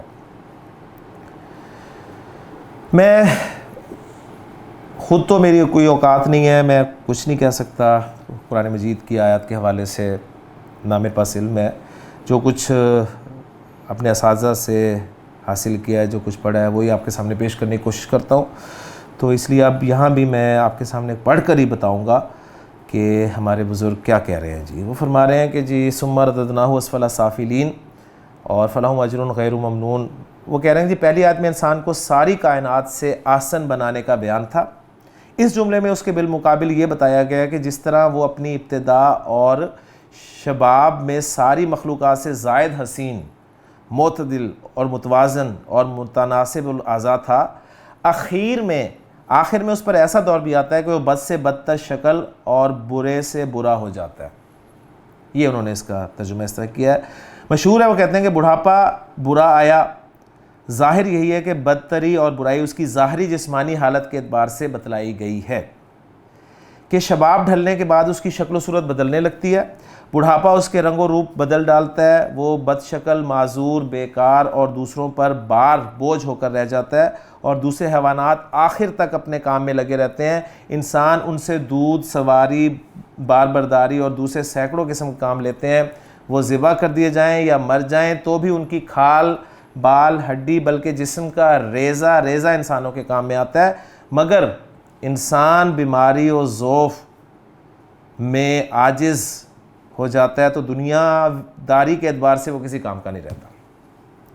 مرنے کے بعد بھی اس کے کسی جز سے کسی انسانی یا جانور کو فائدہ نہیں پہنچتا. جانور کو فائدہ پہنچ جاتا ہے اگر وہ قبر میں نہ ہو تو. بہرحال اس کا خلاصہ یہ ہے کہ اسفل سافلین میں پہنچ جانے سے مادی و جسمانی کیفیت مراد ہے. یہ تفسیر ضحاک رحمۃ اللہ علیہ کی تفسیر سے منقول ہے. اس تفسیر کی بنا پر الا الذین سے مومنین صالحین کے استثناء کا مطلب یہ نہ ہوگا کہ ان پر بڑھاپے کے حالات نہیں آتے، بلکہ مطلب یہ ہے کہ اس جسمانی کمزوری، دنیاوی بیکاری اور مادی خرابی کا نقصان ان کو نہیں پہنچتا. یہ نقصان صرف ان لوگوں کو پہنچتا ہے جنہوں نے اپنی ساری فکر اور پوری توانائی اس مادی دنیا کی تحصیل پر صرف کی تھی. اب وہ ختم ہو گئی، آگے آخرت میں ان کا کوئی حصہ نہیں، بخلاف مومنین صالحین کے کہ ان کا اجر و ثواب کبھی ختم نہ ہوگا. بڑھاپے کی ناتوانی اور حالات کی پریشانی بھی عارضی ہے، آگے ان کے لیے جنت کے درجات عالیہ اور راحت و آرام کے اسباب نیز اعلیٰ زندگی اور پائیدار توانائی کے انعامات موجود ہیں. ایک بات یہ بھی کی گئی ہے کہ دنیا دار عالم شباب و زمانہ قوت میں جو منافع حاصل کرتا تھا وہ ضعف بڑھاپے میں ان کے حاصل کرنے سے عاجز ہو جاتا ہے، اور مومنین صالحین کے لیے کمزوری کے زمانہ میں عمل کم ہو جانے کے باوجود تمام منافع اور اجور جاری رہتے ہیں اور ان کے اعمال ناموں میں درج ہوتے رہتے ہیں، ان میں کوئی کمی نہیں آتی. حضرت انس رضی اللہ تعالیٰ عنہ سے مروی ہے کہ رسول اللہ صلی اللہ علیہ وسلم نے فرمایا کہ جب کوئی مسلمان کسی بیماری میں مبتلا ہو جاتا ہے تو اللہ تعالیٰ اس کے اعمال لکھنے والے فرشتوں کو حکم دے دیتے ہیں کہ جو عمل خیر ہی اپنی زندگی میں کیا کرتا تھا نا، وہ سب کے سب اس کے نامہ اعمال میں لکھتے جاؤ. ٹھیک ہے. اور دوسری حدیث میں بوڑھے، مریض اور مسافر یتیموں کے بارے میں بھی یہ مضمون وارد ہوا ہے. تیسری بات یہ کی گئی ہے کہ دنیا دار مرنے کے بعد اپنی کمائی ہوئی دولت سے فائدہ نہیں اٹھا سکتے، لیکن مومنین صالحین اپنے صدقات جاریہ، علوم نافعہ اور اعمال خیر سے مرنے کے بعد بھی فیضیاب ہوتے ہیں، اور مسلسل ان کے اعمال ناموں میں ثواب کی دولتیں جمع ہوتی رہتی ہیں. چوتھی بات یہ کی گئی کہ مومنین صالحین سے بڑھاپے میں بندگان خدا کو زیادہ فوائد پہنچتے ہیں. معذوری اور ضعف کے باوجود ان کے مخلص رفقا معتقدین ان کی حیات کے آخری لمحات تک ان سے ظاہری اور باطنی خصوصاً روحانی فوائد سے فیضیاب ہوتے رہتے ہیں. اسی طرح یہ سلسلہ چلتا رہتا ہے. پانچویں بات یہ کی گئی، ناتوانی کے وقت حق تعالیٰ مومنین صالحین کو ایسے خدام عطا فرما دیتے ہیں جو ان کو پوری راحت فرماتے ہیں، پہنچاتے ہیں. ان کی خدمت ان پر بار نہیں ہوتی بلکہ باعث فخر ہوتی ہے.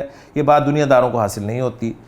اچھا، یہ بات کی گئی ہے جی ایک رائے کے حوالے سے کہ یہاں پر استثناء کیا مراد ہے. دوسری تفسیر اس کی یہ کی گئی ہے کہ بعض مفسرین یہ کہتے ہیں کہ رددناہ اسفل سافلین عام انسانوں کے لیے نہیں ہے بلکہ کفار و فجار کے لیے، جنہوں نے خود کو خدا داد احسن تقویم، فطری صلاحیت، انسانی شرافت و کمالات اور عقل و شعور کو مادی لذتوں اور ناپائیدار راحتوں کے پیچھے برباد کر دیا، تو اس ناشکری کی سزا میں ان کو اسفل السافلین یعنی جہنم کے نچلے سب سے نچلے طبقے میں پہنچا دیا جائے گا۔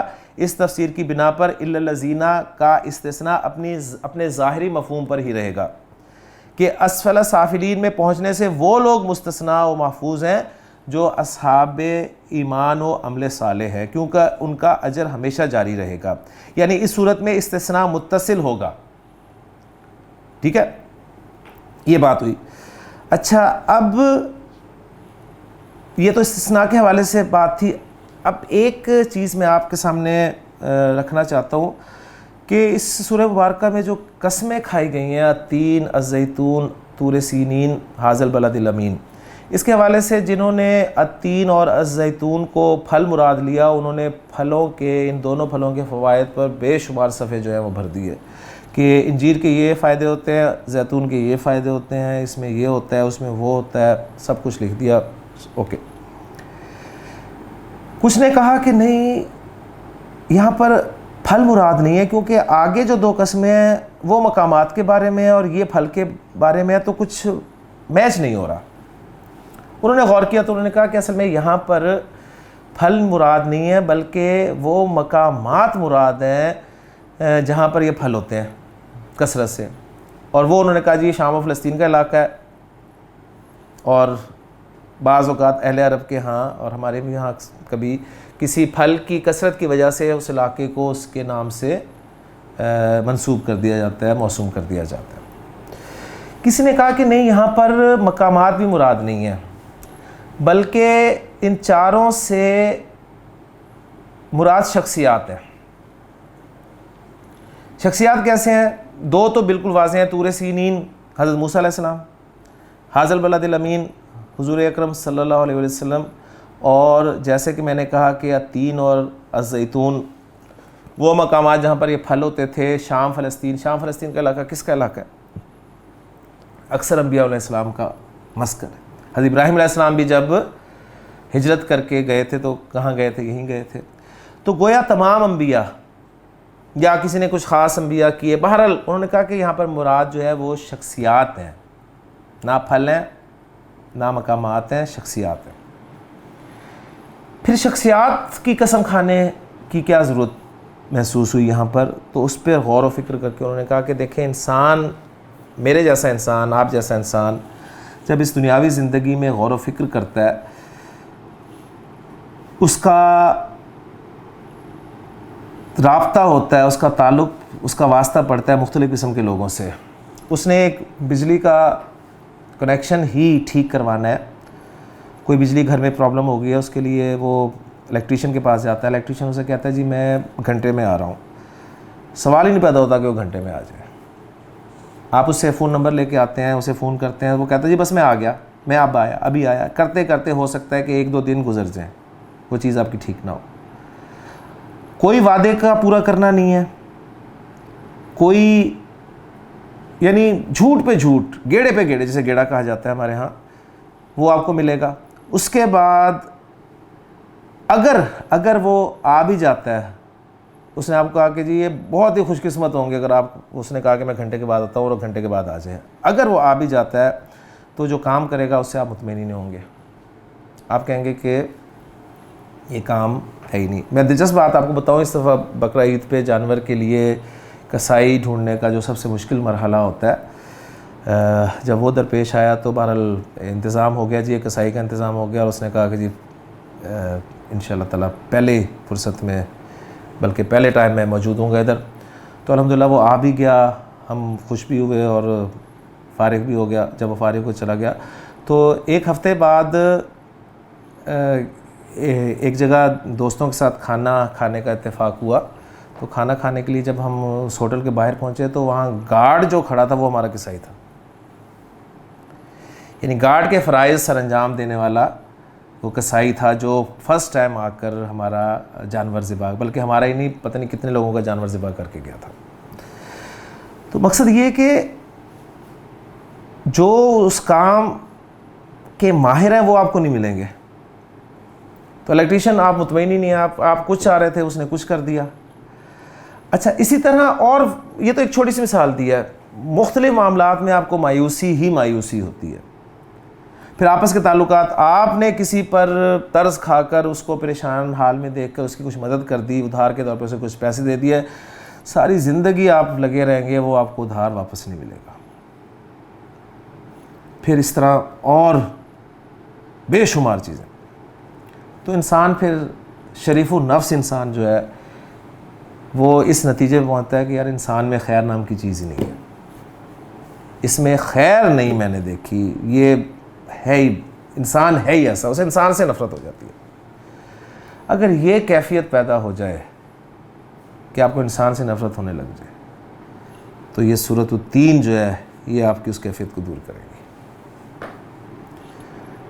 اللہ تعالیٰ فرماتے ہیں کہ ذرا ادھر دیکھو، ان انبیاء کو دیکھو، تمام انبیاء، پھر حضرت موسیٰ کو دیکھو جو کلیم اللہ تھے، اور پھر سب سے افضل جو نبی ہیں، سب سے افضل رسول ہیں، سب سے افضل انسان ہیں، ان کو دیکھو، محمد صلی اللہ علیہ وسلم کو. یہ بھی تو انسان ہے، یہ بھی انسان پیدا کیے گئے. تو انسان میں جو تمہارے ذہن میں ایک خیال پیدا ہوا کہ انسان میں خیر نام کی چیز ہی نہیں ہے، شر ہی شر ہے، تو یہ دیکھو یہ بھی تو انسان ہے. ہم نے تو انسان کو بہترین ساخت میں پیدا کیا ہے. وہ بہترین ساخت، بہترین یعنی احسن تقویم کیا ہے؟ وہ انسان کا یہ وجود، ذرا غور کریں تھوڑا سا کہ انسان کا وجود آپ جانتے ہیں 2 وجودوں کا مرکب ہے. انسان مٹی سے بنا، مٹی میں اللہ تعالیٰ نے اس کی خوراک رکھ دی، کھاتا پیتا کہاں سے؟ مٹی سے. ایون بچہ چھوٹا کیا چاٹتا ہے؟ مٹی.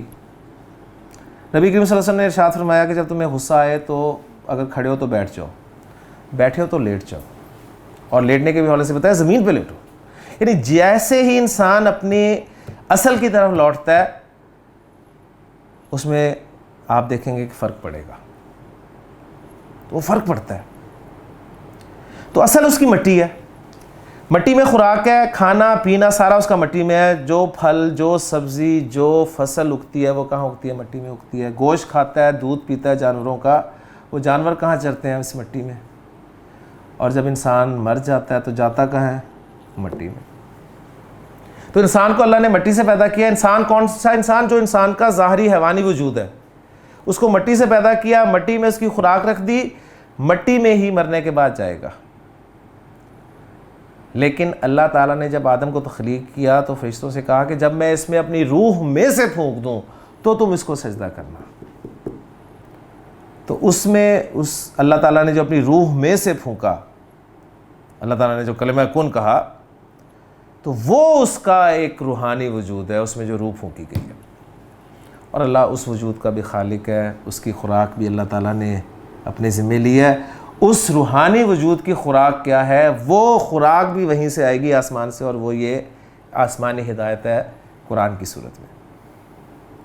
اور جب انسان مر جائے گا تو یہ روح کہاں جائے گی؟ واپس وہیں چلی جائے گی. اب روزے کا بھی اگر آپ دیکھیں تو اللہ تعالیٰ نے روزے کا بھی نظام جو دیا تھا وہ بھی اسی مقصد کے لیے دیا تھا کہ 1 مہینہ کم از کم تم اپنے اس حیوانی وجود کو کمزور کرو، اس کی خواہشات نہ پوری کرو، اسے ایک مخصوص وقت میں بھوکا پیاسا، اس کی کوئی بات نہ مانو، اور شام کو جب وہ وقت ختم ہو جائے تو اسے تھوڑا بہت کھلاؤ. اور پھر وہ جو روحانی وجود کہیں اندر دفن ہے اس کو خوراک دو. قرآن سنو، قرآن سنو گے تو وہ روحانی وجود بڑھے گا، پرورش پائے گا، پھلے گا، پھولے گا. 1 مہینہ تم یہ پریکٹس کر لو گے تو انشاءاللہ تعالیٰ تمہارا حیوانی وجود تو کچھ کمزور ہوگا لیکن روحانی وجود جو ہے وہ تقویت پائے گا اور آگے بڑھے گا. ہم نے روزے کے مقصد کو بھی فوت کر دیا. روزہ رکھا، فلمیں، ڈرامے، گانے، گپیں لگا کے روزہ ٹائم پاس کیا. شام کو افطاری ہوئی، افطار پارٹی، بوفے، یہ وہ سارا کچھ کر کے اتنا کھا پی لیا کہ تراویح پڑھنے کی ہمت ہی نہیں رہی. ہم نہ تراویح پڑھ رہے ہیں، کوئی اگر ہمت کر کے آ ہی گیا تو 2 رکعتیں پڑھی اس نے، اس کے بعد اس نے کہا نہ تو اس کا وضو قائم رہ رہا تھا کھانے پینے سے، اور نہ ہی اس میں ہمت تھی، اتنا کھانے کے بعد نیند کا غلبہ تھا، لہٰذا ختم۔ اس لیے آپ دیکھیں کہ آج تک ذرا غور کریں کہ اتنے رمضان گزر گئے ہیں، میں اپنا غور کرتا ہوں، آپ اپنا غور کریں، رمضان کے بعد میرے میں کوئی فرق پڑا؟ میں جیسا اس رمضان سے پہلے تھا ویسے ہی اس رمضان کے بعد ہوں، میرے اندر ایک عادت بھی نہیں بدلی۔ کیوں؟ اللہ تعالیٰ تو فرما رہے ہیں کہ یا ایھا الذین آمنوا کتب علیکم الصیام کما کتب علی الذین من قبلکم لعلکم تتقون، تمہارے اندر تقوی پیدا ہوگا۔ آپ کے اندر تقوی پیدا ہوا روزے رکھ کے؟ مطلب میں اپنا جائزہ لوں تو میرے اندر تو تقوی نہیں پیدا ہوتا۔ اللہ تعالیٰ کا فرمانا تو غلط نہیں ہے۔ تقوی کیسے پیدا ہوگا؟ تقوی ایسے پیدا ہوگا اگر ہم اس روزے کے مقصد کو سمجھیں گے۔ روزے کا مقصد یہ تھا کہ اس روحانی وجود کو تقویت دی جائے، حیوانی وجود کو کم کیا جائے۔ ہمارا وزن جو ہے وہ روزوں میں بڑھ گیا، اس لیے کہ روزوں میں اس گھر میں بھی آپ کو پھل ملے گا جس گھر میں عموماً مہینے میں 1 دفعہ پھل آئے گا، اس لیے کہ ذہن میں وہاں بھی فکر یہ ہوتی ہے کہ کمزوری نہ ہو جائے کہیں کسی طرح روزہ رکھ کے۔ ماں باپ پریشان ہوتے ہیں کہ ہمارے بچے کمزور ہو جائیں گے روزے رکھ کے، اکثر تو رکھنے ہی نہیں دیتے بچوں کو۔ ٹھیک ہے، تم نے کالج بھی جانا ہے، پڑھائی کیسے کرو گے، گرمی کے دن ہے، روزہ رکھ دماغ خراب ہے تمہارا، عمر پڑی ہے روزے رکھنے کو۔ یہ تو ہمارا طرز عمل ہے۔ تو بہرحال وہ جو مقصد تھا جی روحانی وجود تقویت پائے، حیوانی وجود کمزور ہو، اب وہ اللہ تعالیٰ نے اس حیوانی وجود میں اس روحانی وجود کو ڈالا۔ اب یہ آپ پر ڈیپینڈ کرتا ہے کہ ہر انسان کے اندر اللہ تعالیٰ نے وہ روحانی وجود ڈالا ہے کہ نہیں ڈالا۔ ٹھیک، اب اس نے اس روحانی وجود کو تقویت دینی ہے۔ اگر روحانی وجود کو تقویت دے گا، وہی انسان اس کو ترقی دیتے دیتے دیتے دیتے کس لیول تک پہنچ جاتا ہے کہ وہ صرف نبی نہیں بن سکتا، باقی تمام درجات پا لیتا ہے۔ وہ صدیق بن جاتا ہے، وہ شہداء میں شامل ہو جاتا ہے، وہ صالحین میں شامل ہو جاتا ہے۔ اگر نہیں ہو سکتا کچھ تو صرف نبی، کیونکہ یہ اللہ تعالیٰ کا اختیار ہے، اللہ تعالیٰ کے پاس اختیار ہے، وہ جس کو چاہتا ہے نبی بناتا ہے۔ کوئی شخص اپنی محنت سے، اپنی ریاضت سے نبی نہیں بن سکتا۔ تو اس روحانی وجود کو تقویت دے کے کہاں تک پہنچ گیا، اور اگر اس نے اپنا پورا فوکس اس حیوانی وجود کو رکھا تو کس لیول پر آ گیا؟ اسفل سافلین، جانوروں سے بھی نیچے چلا گیا۔ ایسی ایسی حرکتیں آپ کو ملیں گی جو انسانوں نے کی ہیں، آپ کو جانوروں میں بھی نہیں ملیں گی وہ حرکتیں۔ جانور بھی وہ حرکت نہیں کرتے جو انسان حرکت کر جاتا ہے۔ یہ بات وہ صرف یہی ہے کہ یہ 2 وجود ہیں۔ اللہ تعالیٰ فرماتا ہے لقد خلقنا الانسان فی احسن تقویم، ہم نے انسان کو بہترین تقویم میں پیدا کیا، اسے اس کا روحانی وجود دے کر۔ ثم رددناہ اسفل سافلین، پھر اس کو لوٹا دیا، ٹھیک ہے، یعنی وہ حیوانی وجود میں اسے ڈال کر ہم نے اس کو اس میں ڈال کر، اور پھر اس نے اگر اس کے وہ سارے پورے نہ کیے تو وہ سب سے نچلوں سے نچلے درجے میں ہو گیا۔ اب اٹھنا ہے تو اٹھنا کیا ہے، کس طرح؟ الا الذین آمنوا وعملوا الصالحات، ایمان لانا ہے، نیک اعمال کرنے ہیں۔ ٹھیک ہے، یہ آپ کا روحانی وجود ہوگا فوکس۔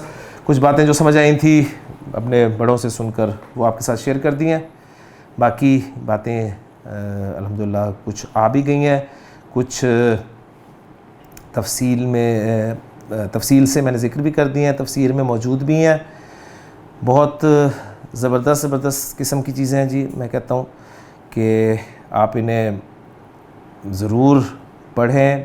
چھوٹی سی صورت ہے، اتنی اہم صورت ہے، ہم پڑھتے ہیں، سنتے ہیں اور گزر جاتے ہیں، کبھی بھی سوچنے کا موقع نہیں اس پہ کرتے۔ سورہ انبیاء میں اللہ تعالیٰ نے واضح طور پہ ارشاد فرما دیا ہے کہ لقد انزلنا الیکم کتابا فیہ ذکرکم، ہم نے تمہاری طرف ایک ایسی کتاب نازل کی ہے جس میں تمہارا ذکر ہے۔ قرآن مجید میں میرا ذکر ہے، آپ کا ذکر ہے، ہمیں پتہ ہی نہیں چلتا۔ تو پتہ چلنے کے لیے اس زبان کی بہت ضرورت ہے۔ ایک دوسری جگہ سے میں چھوٹی سی آپ کے ساتھ اور شیئر کرنا چاہ رہا ہوں اسی بات کو کہ ثم رددناہ اسفل سافلین، اس آیت کے انہوں نے کہا جی دو مقصد ہو سکتے ہیں، یا تو مقصد یہ ہوگا کہ ہم نے انسان کو فطرت و جسمانی ساخت کے اعتبار سے سب سے جمیل بنایا، زیادہ جمیل بنایا، لیکن پھر جب یہ بڑا ہوا، اس نے کفر اختیار کیا، تو اس کے برے کرتوتوں اور اس کی بدعمالیوں کی وجہ سے ہم نے اس کو جو درجے کے اعتبار سے اسے پست چیزیں تھیں ان سے بھی زیادہ پست اور ذلیل کر دیا، یہاں تک کہ وہ خنزیر کتے سے بھی بدتر ہو جاتا ہے۔ ہاں البتہ جو لوگ ایمان لائے، نیک اعمال کیے، وہ اس ذلت و پستی سے مستثنی ہے، بلکہ ان کے لیے ثواب بے انتہا ہے۔ اس صورت میں ثم رددناہ میں کفار و فجار کا حال بیان کیا جا رہا ہے اور الا الذین میں مومنین کا استثناء ہے۔ نمبر 2، یا یہ مقصد ہوگا کہ انسان اپنی جوانی اور شباب میں تو احسن تقویم ہے، سب سے زیادہ حسین ہے، اور تمام حیوانات بلکہ جنات بحر و بر کی ہر چیز اس کی فرما بردار ہوتی ہے، لیکن پھر آخر میں اس پر یہ حالت آ جاتی ہے کہ وہ انتہائی پیرانہ سالی اور بدترین عمر اور کمزوری، بیماری کی وجہ سے بچوں سے بھی نچلے درجے میں چلا جاتا ہے۔ بدنی کمزوری اور قوت نہ ہونے کی وجہ سے دماغ بدن دونوں اعتبار سے انتہائی پست درجے میں چلا جاتا ہے۔ بڑھاپا اس کا رنگ و روپ بدل ڈالتا ہے، بد شکل نظر آنے لگتا ہے اور دوسروں پر بوجھ بن جاتا ہے، کسی کے کام نہیں آتا، تو اس کے مرنے کے بعد بھی اس سے کسی کو فائدہ نہیں پہنچتا۔ اس تفصیل کے مطابق اسفل سافلین سے مراد اس کا جسمانی اور مادی اور شکل و صورت کے اعتبار سے نیچے چلا جانا ہے، اور الا الذین والے استثناء کا مقصد یہ ہے کہ جو لوگ مومن ہیں اور اعمال صالحہ میں اپنی جوانی کا زمانہ گزار دیا تو یہ بڑھاپا، کمزوری، جسمانی بیکاری ان کو کوئی نقصان نہیں دے گی، کیونکہ بڑھاپے اور کمزوری کی وجہ سے اگرچہ اعمال میں کمی آ گئی ہو لیکن اس کے نامہ اعمال میں ان تمام اعمال کا ثواب اسے ملتا رہے گا۔ تو یہ بھی چیز آپ کے ساتھ میں نے شیئر کر دی ہے۔ بہت اہم صورت ہے، بہت پیاری صورت ہے، اللہ تعالیٰ کا تمام کلام بڑا پیارا ہے، بہت خوبصورت ہے، بس کمی ہمارے اندر ہی ہے، ہم نہ اس کو پڑھتے ہیں نہ اس کو سمجھنے کی کوشش کرتے ہیں، جو سمجھ آ بھی جائے تو اس پر عمل نہیں کرتے۔ عمل کرنے کے لیے آسان طریقہ یہ ہے کہ آپ اس کو آگے پہنچانا شروع کر دیں، یقین مانیں، جب آپ آگے پہنچائیں گے تو آپ کو خود شرم آئے گی کہ میں خود تو کرتا نہیں ہوں کچھ، دوسروں کو کیا بتا رہا ہوں۔ اس میں بھی شیطان آپ کو کہے گا تو پھر چھوڑو دوسروں تک پہنچانا، لیکن دوسروں تک پہنچاتے رہیں، انشاءاللہ آپ کو بھی توفیق ہو جائے گی۔ یا آپ جب دوسرے لوگوں تک پہنچائیں گے اور ان کی زندگیاں بن جائیں گی، سنور جائیں گی، آخرت سنور جائیں گی، وہ آپ کے لیے دعا کریں گے۔ جب وہ آپ کے لیے دعا کریں گے تو اللہ تعالیٰ انشاءاللہ تعالیٰ دعا قبول فرمائے گا اور آپ کے حق میں بھی بہتری ہوگی۔ سراسر سراپا خیر ہی خیر ہے قرآن، ہوا خیر مما یجمعون۔ اللہ تعالیٰ سے دعا ہے کہ اللہ تعالیٰ اپنے کلام کے ساتھ ہمیں جڑے رہنے کی توفیق عطا فرمائے، اس کو پڑھنے، اس پہ ایمان لانے، سب سے پہلے اس پہ ایمان لائیں ہم، حقیقی ایمان، اس کو پڑھنے، صحیح طریقے سے پڑھنے، تو یعنی تجوید کے ساتھ پڑھنے، باقاعدہ پڑھنے کی توفیق عطا فرمائے، اس کو سمجھ کر پڑھنے کی توفیق عطا فرمائے، اس پر عمل کرنے کی توفیق عطا فرمائے، اور پھر اس کو آگے پہنچانے کی توفیق عطا فرمائے۔ کافی گیپ کے بعد آپ سے ملاقات ہو رہی ہے، تو اللہ تعالیٰ نے دوبارہ توفیق دی ہے سلسلے کو جاری کرنے کی، انشاءاللہ تعالیٰ یہ سلسلہ جاری رہے گا۔ دعائیں ضرور کیجیے گا، دعاؤں میں یاد رکھیے گا۔